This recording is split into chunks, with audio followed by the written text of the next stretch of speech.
welcome back to the Weekly Bees, and today I'm going to focus on how do you create stability in an unstable world. And I've done a couple of Weekly Bees on this whole kind of time that we're living through in terms of unpredictability at the moment. So this one here is about creating stability.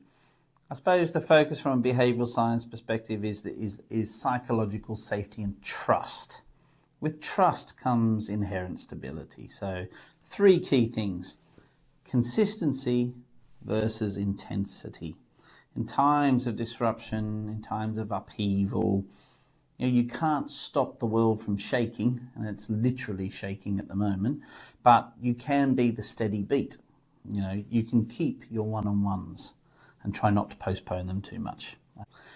Keep your rituals going, keep your tone consistent.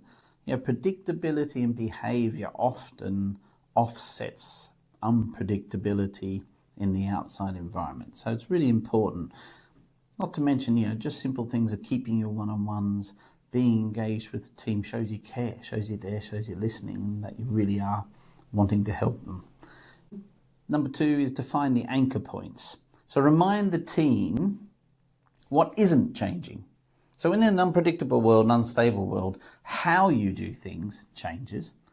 It's pressures on things, timing, this type of stuff. But the actual things that aren't changing is the things that you have in your organization, which is the vision. Why are you doing what you're doing? Who? The team. That shouldn't really be changing that much either.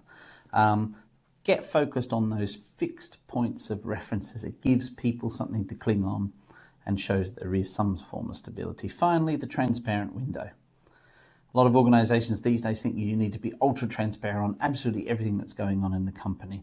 Radical transparency can actually cause anxiety if it's not actually handled very well in times of crises or disruption. So practice what I call responsible transparency. Share what you know, admit what you don't, but explain the process of how you're seeking the answers. And of course, there are always some things that it's better to just keep with a very few amount of people rather than the organisation as a whole.